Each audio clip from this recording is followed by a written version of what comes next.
Daily Show where I discuss news, nonsense, and my personal adventures. Good day to you all. Show happens in the Baldwin Ace Hardware Fear Bunker Studio. Baldwin Ace Hardware, a beacon of DIY awesomeness in the Northland. Dear Meathead, today we are, in fact, 2 days out from my dad's birthday. And we will gather again, God willing, Saturday the 18th. Birthday actually falls on Friday. That is St. Patrick's Day. So what a blowout. It's a big weekend of festivities. First of all, Friday at Bosco's Pub. That is the Dear Meathead Celebration Bash. Standing room only. There'll be a line out the door. They have no idea that I just ordered my dad's birthday party, but who cares? The amount of people that will actually be there who heard me mention this is probably zero. So that's kind of like tongue in cheek. Don't go there and expect to sit, but I will be there. So if you want to try the new Reuben sandwich, perfect for St. Patrick's Day with the corned beef, that is a great opportunity. But it's going to be a blowout. I'm not even kidding. These super white Hudsonville maniacs, they love to drink. Where I live used to be virtually like a dry area. Kind of. I think it was. I don't know. It wasn't that long ago that there was all sorts of No, it was and you couldn't have a bar. When I moved here, it was you couldn't go to a restaurant and get a drink. And then that changed finally. You know, I like how the business community was able to change. You know, people are like, oh my God, we are super pious here. So no alcohol, no sin. All right, you can have alcohol. But now we're going to go extra hard in judging you people who want to put your ding-dongs in a butt. That's what we're going to do.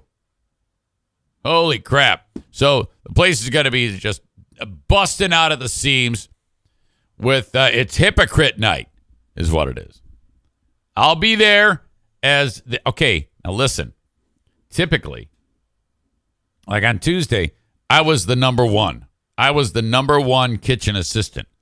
It was Doug and then me. But now, I'll be kitchen assistant. I'll be the assistant to the kitchen assistant. I'll be in charge of toothpicks and buns. And I want to see you. So when you go there and you get your Reuben sandwich, which is, I don't know if that's the best thing for a Friday. You know, I think you got to, during Lent, you got to go with some type of chicken or fish deal. But I don't think there's any fish on the menu, so fuck it. Anyway, whatever you order, say, yeah, and I need Eric Zane to come see me. And I'll be just like Rocky Balboa, visiting the people who are coming to the restaurant Adrian's in that one movie that no one saw. The one when he beats up the black guy, not Apollo Creed. He's dead. That was the movie where like ESPN watches a video game simulation and Rocky beats whoever the guy is. I don't know. Stupid. I actually like that movie, though. That was Hurtenbaum's movie. A little bit of an odd scenario as the garage is busted again. Now, I've been trying to get this local company that services and installs garage door openers and garage doors to be a sponsor. I'm still working on that. But it can't happen soon enough because the stupid thing keeps breaking.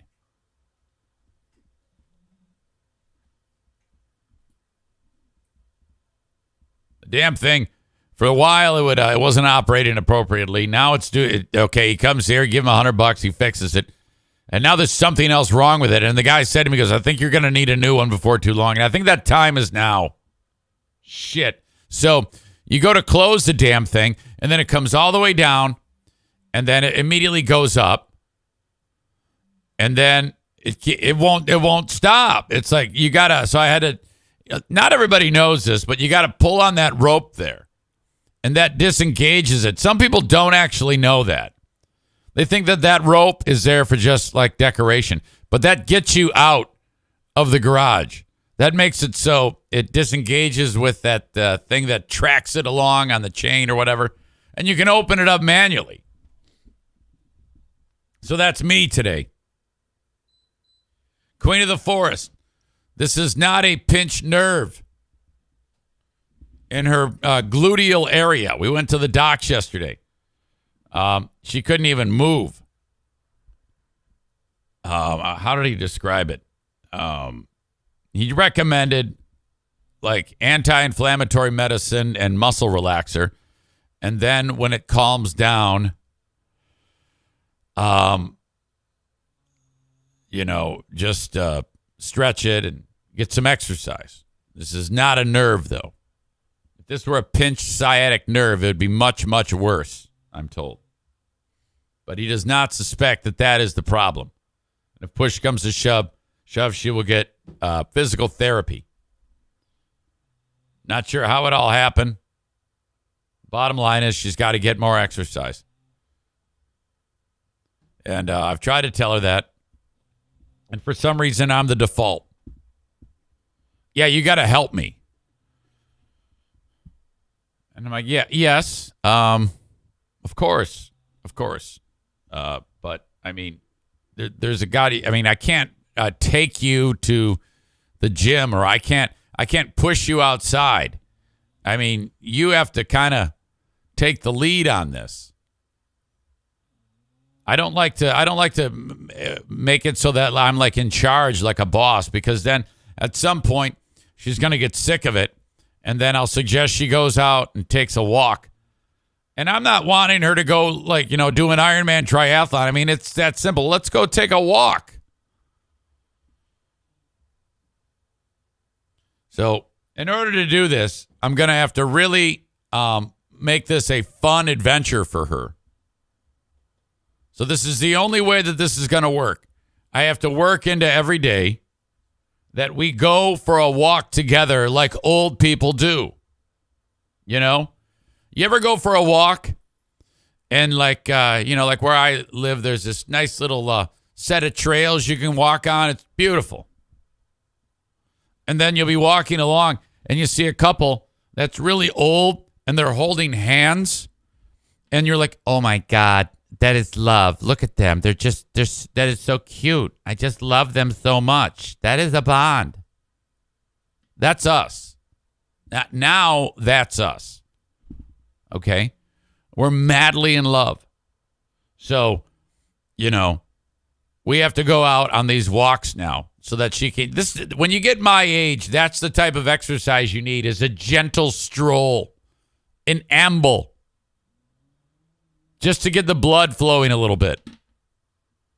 So we got to work that in. As soon as she feels better, that'll be a regular part of the day. Hopefully we'll keep it up. We actually did do that for a long period of time, and then I don't know why the fuck we stopped. I think eventually we were walking, and then we started to like jog a little, and I think that became too much work for both of us. I don't know. Dear Meathead with Dad, coming up in 47 minutes. If you have a question, send it along, eric@ericzaneshow.com for the big birthday extravaganza coming up for Dad on Saturday. 89 years old, God willing. I always say that you never know. You never know. I'd be lying if I said that when the phone rings, I'm completely calm. If it's someone who's from over on that side of the state who'd get the news before I did that something bad has happened, I'm always like, oh, fuck. And I pick it up, I'm like, what? What is it? It's fine.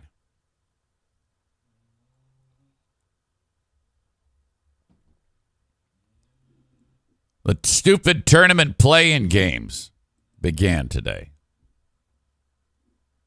Another way for the NCAA to make more money.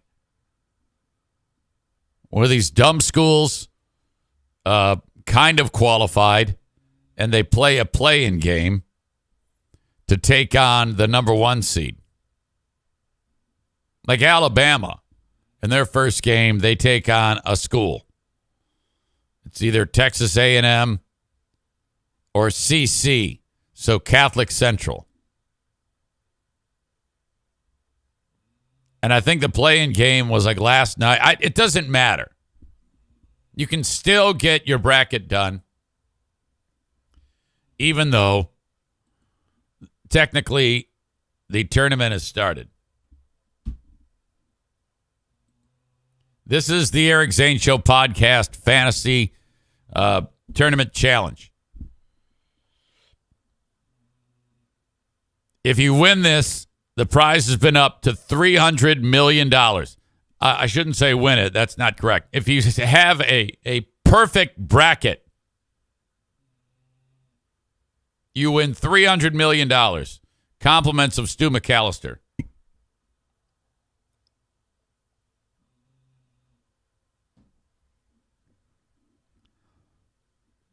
This is what mine looks like. First of all you need to know is that the Final Four is Alabama, Marquette, Houston, and Texas. With the final game between Alabama and Houston, that Alabama is going to win 56-53. Why, Eric Zane? Why? Because they have a player who's so good on that team that he can actually help murder a girl and he's still allowed to play. That's how good he is. So if you have a guy who can assist someone in open murder, like shot full of lead, execution, and it's cool, that means that he must be better than LeBron James and Michael Jordan and Kobe Bryant combined. Whoever that guy is, I forget, it doesn't matter.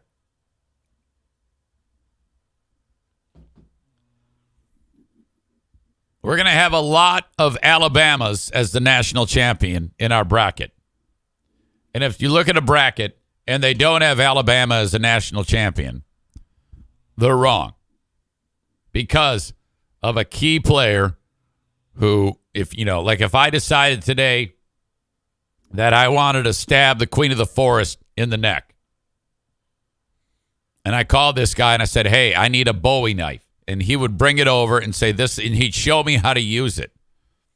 And I'd record all that footage and then make it public. And then I kill my wife, and then that information goes public. This guy, no charges. He's innocent. That actually happened. The star player from Alabama, he had a friend call him up and say, hey, we need a gun here to kill this chick. And he said, hang on, I'll bring it over. And he did. He brought it over. They took the gun. They shot her. She's dead. And then they said, well, that's no problem. We don't have a problem with that. Because you are great at basketball. That did happen. That's happening right now. This is not an old story. This has been around for a few weeks. Doesn't matter if it happened today. Doesn't matter if he actually pulled the trigger. We all know that if you're excellent at sports, you don't have to worry about anything bad happening to you most times. So Alabama will win the national championship, and the tie-breaking score, if it comes down to this, will be 56-53, Alabama over Houston. Close game. Alabama will win. Congratulations to them. Some other high points.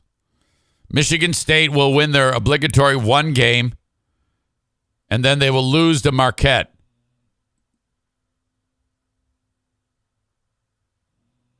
This is another way that we can look at Tom Izzo's mediocre career and say, oh my God, he's great. And this is his 25th straight tournament. That in itself, well, it is what it is. Who cares? If you are there 25 times, you should have, like 24 national championships. That would make you a great coach. But to get there 25 times in a row, I mean, who cares? I mean, that's like all the Red Wings fans used to make a big deal because they had been to the playoffs I don't know how many years in a row. And now they haven't made it in years since. So no one gives a shit about that. If I had to choose between Tom Izzo, Rick Pitino, Mike Krzyzewski, who's that fucker? Roy Williams, Bobby Knight. Bobby Knight's better than all of them. Bobby Knight should be coaching right now. The only reason why Bobby Knight is not coaching these days is because the world changed. If the world hadn't changed, Knight would still be a coach now. I think he's 100 years old. But he used to beat his players. I mean, he used to like choke them. He threw a chair at one kid or something like that. Or I don't know, he dropped a bowling ball on his head. I think his kid was on the team, and I think he beat his kid's ass. And then the players and the parents loved him. Like, the best thing that could happen if you were a parent of a young lady and the young lady happened to date one of Bobby Knight's basketball players, those players were like very polite and respectful to the young lady and the young lady's parents. Yes, sir. Yes, ma'am. She'll be in by 9 p.m. He doesn't do anything more than hold her hand until, they get married. This is because Bob Knight would beat the fuck out of all of his players. There's footage that you can see if you search Bob Knight halftime. That with the clock winding down in the first half, in any game that Indiana was losing, he'd be like punching his fist into his open hand. And the players were like, oh, fuck. And then, it would be all of the team huddling in a corner while Bob Knight came in and proceeded to beat the shit out of all of them. They would take the court. They're bleeding, busted noses, black eyes. A couple times a guy took the court after halftime, missing limbs, missing a leg, still able to perform. It's because Bob Knight did that.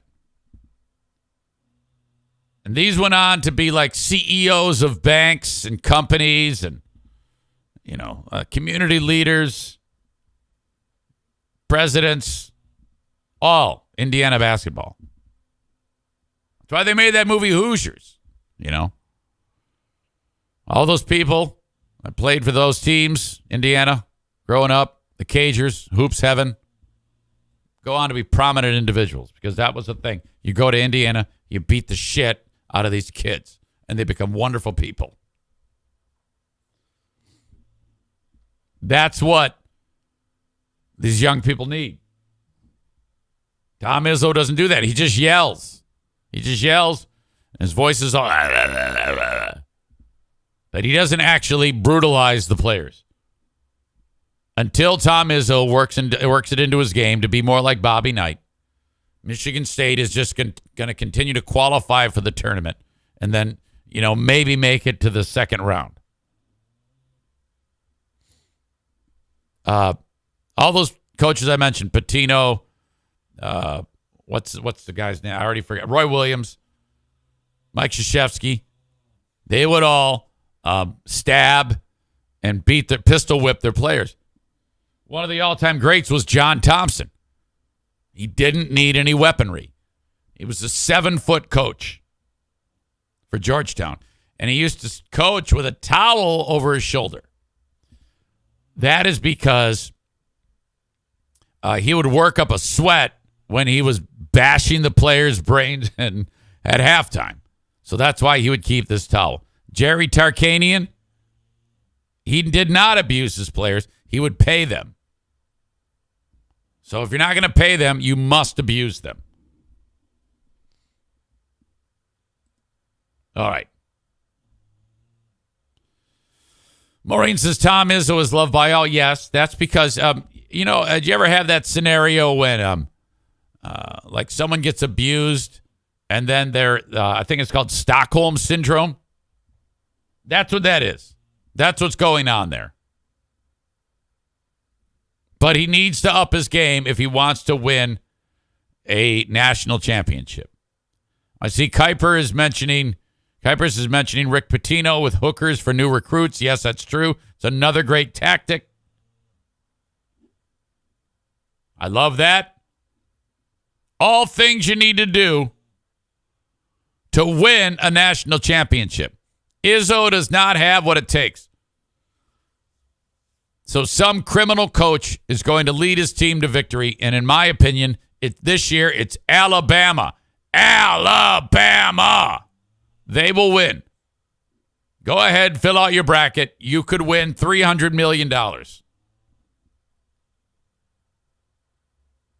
Speaking of basketball, the home season finale yesterday for the Grand Rapids Gold. And I got to say, the last third of the season, they started to pick up the pace in terms of victories. They did less playing like shit. And the fans were starting to come out. I'm really excited about the next year. I want it to start now because the team was playing well. They won last night, their home finale. They have a few more games on the road. I love those games. That is great fun. You got to make sure that what's interesting is you can buy season tickets for them, and it's still dirt cheap. You can get a season ticket package where it's $8 a ticket per game. I think they play like 25, 26 home games, something like that a year.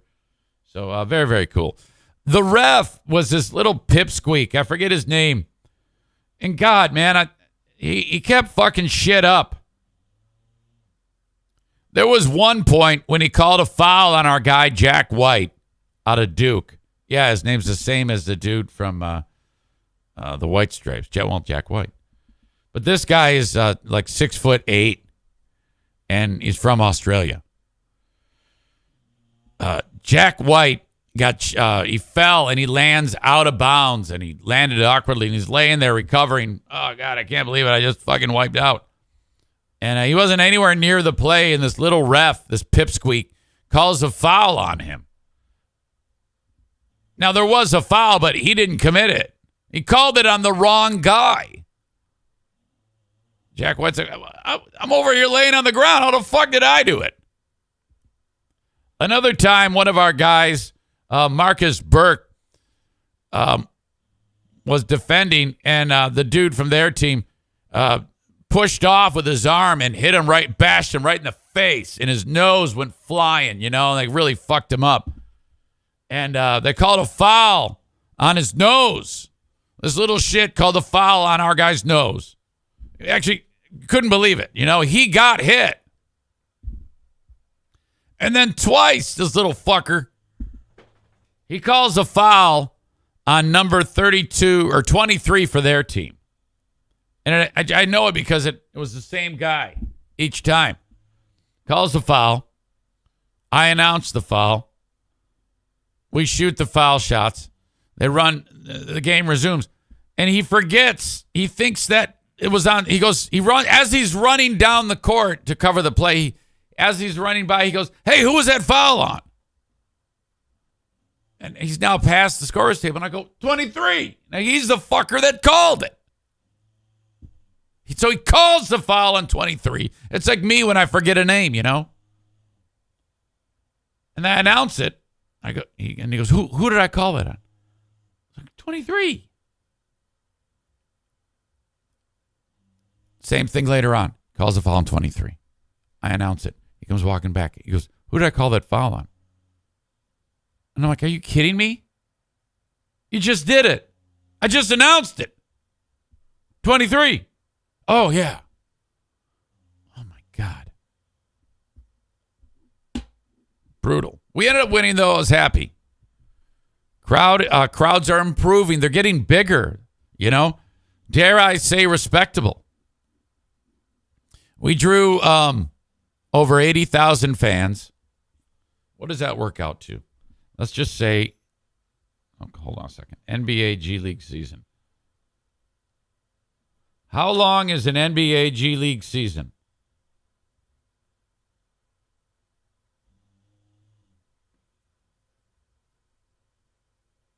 I don't know why I need to know this now. I think it's 52. So I'll just say 26 games. And I'll say 81,000 fans. Okay, that's an average of 31.15. That's much higher average than what we had at the Deltaplex. Now, the barn holds, I think right now, because the end seats are covered up, I'll bet you a sellout for Grand Rapids now would be about 6,000, maybe 7,000. So, I mean, we used to average, when we would do attendance counts at the Deltaplex, you just look up, and then 3 seconds later, you got the number. It was that bad. Oh, my God. Much better this year. I'm excited for them. I'm really, really happy. It's awesome. Great fun. I love those games. I don't watch a single minute of NBA basketball. And I don't really pay attention to I pay attention to how our team's doing. But just going there is a fun event. People have a great time there. Seats are cheap. I would say the beer's cheap, but it's not. Thursdays, it's cheap. $2 beers. So what the hell? Okay. For you folks on Facebook, Twitter, and YouTube, I am going to kick you out. All right? Follow the show, twitch.tv/Eric Zane Live. I would appreciate that very much. That way you can get the show in its entirety without any interruption. So if you're following on Facebook, Twitter, or YouTube, thank you. That's at Eric Zane Show on Twitter, facebook.com/Eric Zane fan page, Eric Zane Show on YouTube. But if you want the full show, it's twitch.tv/Eric Zane Live. Or download the Twitch app and search Eric Zane Live. The audio podcast is available wherever you download shows. That could be Apple Podcasts, Spotify, iHeart, whatever it is. If you have the opportunity to subscribe, please do that. Rate and review it if you can. And thank you. Email me whenever you have a question or a comment or a concern. Eric@ericzaneshow.com on the Shoreliners Striping inbox. Okay. I appreciate you very much. But I'm now going to kick you out.